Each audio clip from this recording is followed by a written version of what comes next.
എല്ലാവർക്കും നമസ്കാരം. ഇനി ഞാൻ വായിക്കാൻ പോകുന്ന ഒരു സ്പെഷ്യൽ അനുഭവമാണ്. കഴിഞ്ഞ ദിവസം നമ്മുടെ ഗ്രൂപ്പിൽ വെഡിങ് ആനിവേഴ്സറി ആഘോഷം ഉണ്ടായിരുന്നു അല്ലേ. അപ്പോൾ ആഘോഷമല്ല, ചേച്ചിയുടെ വകയായിരുന്നു കൃഷ്ണവിഗ്രഹം സമ്മാനമൊക്കെ. അപ്പം ആ ചേച്ചി, കവിത ചേച്ചി, ഒരു അനുഭവം അയച്ചു തന്നിട്ടുണ്ട്. നല്ല ഗംഭീരമായിട്ടുള്ള അനുഭവമാണ്. ഞാൻ പെട്ടെന്ന് തന്നെ വായിക്കാം.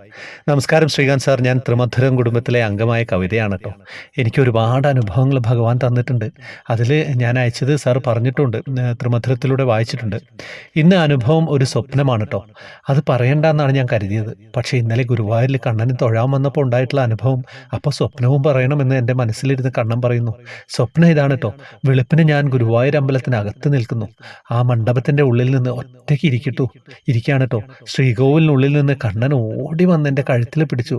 എന്നെ എടുത്തോ എന്ന് കൊഞ്ചി കൊഞ്ചി ചിണുങ്ങി എന്നോട് എന്തൊക്കെയോ പറയുന്നുണ്ട്. ഞാൻ കണ്ണനെ കെട്ടിപ്പിടിച്ചു.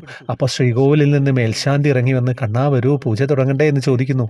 എൻ്റെ കഴുത്തിൽ കെട്ടിപ്പിടിച്ച് കണ്ണൻ എന്നെ വിടല്ലേ എന്ന് ചിണുങ്ങുന്നു. ഞാൻ ചാടി എഴുന്നേറ്റു. എൻ്റെ കഴുത്തിൽ ഒരു കുഞ്ഞിക്കൈ ഇഴയുന്നത് ഞാൻ ശരിക്കും അറിഞ്ഞു കേട്ടോ. അതെങ്ങനെയാണ് വർണ്ണിക്കേണ്ടതെന്ന് എനിക്കറിയില്ല കൃഷ്ണ. പക്ഷേ രാവിലെ എഴുന്നേറ്റ ശേഷം ഞാനത് പാടെ മറന്നു. ആരോടും പറയാനും തോന്നിയില്ല. പക്ഷേ എല്ലാ ദിവസവും വയ്ക്കുമ്പോഴും അത് ഓർമ്മ വരും കേട്ടോ. ഇന്ന് നാരായണീയം വായിച്ചു കൊണ്ടിരുന്നപ്പോൾ ഈ അനുഭവം ത്രിമധുരത്തിൽ പറയണമെന്ന് തോന്നിച്ചു.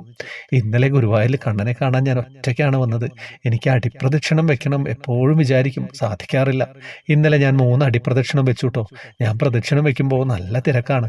പക്ഷേ ഞാൻ തൊഴുത് തല കുനിഞ്ഞ് പ്രദക്ഷിണം വെക്കാൻ തുടങ്ങി. തിരക്കുള്ള സ്ഥലത്തെത്തുമ്പോൾ 2 കൈകൾ ഞാൻ കാണും. ആളുകളെ വകഞ്ഞു മാറ്റി മാറിക്കൊടുക്കൂ എന്ന് പറയും പോലെ തോന്നി. കൊടിമരച്ചുവട്ടിൽ നല്ല തിരക്ക്. പക്ഷേ എൻ്റെ ഒരടി പോലും തെറ്റാതെ, തിരക്കിൽ കൊള്ളാതെ എനിക്ക് ആ കൈകളും ശബ്ദവും വഴിയൊരുക്കി തന്നു. 3ാമത്തെ പ്രദക്ഷിണം കഴിഞ്ഞപ്പോൾ നട തുറന്ന സമയമായിരുന്നു. കൊടിമരച്ചുവട്ടിൽ നല്ല തിരക്ക്. പക്ഷേ അതൊന്നും ഏൽക്കാതെ എനിക്ക് പ്രദക്ഷിണം പൂർത്തിയാക്കാൻ സാധിച്ചു. ആ കൈകളും ശബ്ദവും ഭഗവാന്റേതാണ് എന്ന് ഞാൻ വിശ്വസിക്കുന്നു. ഭഗവാനെ, എന്നും കൂടെ ഉണ്ടാവണേ എൻ്റെ ഉണ്ണിക്കണ്ണ. ഹരേ കൃഷ്ണ. സാർ എഴുതി വന്നപ്പോൾ ഒരുപാട് നീണ്ടുപോയി. സാർ ഇത് വായിക്കണം. ഇനിയും അനുഭവങ്ങൾ സാറിൻ്റെ ശബ്ദത്തിലൂടെ എല്ലാവരെയും അറിയിക്കാൻ ഭഗവാൻ അനുഗ്രഹിക്കണേ എന്ന് പ്രാർത്ഥിക്കുന്നു. സർവം കൃഷ്ണാർപ്പണമസ്തു. എന്താ ഗംഭീരമല്ലേ അനുഭവം. ആ സ്വപ്നത്തിൽ ആ കഴുത്തിലൂടെ കൈകൾ ഇങ്ങനെ മാറുന്നത് നമുക്ക് കാണാൻ തന്നെ സാധിക്കും. പിന്നെ ഗുരുവായൂരിലെത്തിയ കണ്ണനുണ്ടാവുന്ന എന്താ സംശയമല്ലേ? ഒരു സംശയമില്ല. ഇങ്ങനെയൊക്കെ തന്നെയാണ്. നല്ല സുഖമുള്ള ഒരു അനുഭവമായിരുന്നു. എന്തായാലും കവിത ചേച്ചിക്ക് സന്തോഷമാവുമെന്ന് വിചാരിക്കുന്നു. സമ്മാനം കൊടുക്കാമെന്ന് പറഞ്ഞല്ലോ കഴിഞ്ഞ ദിവസം.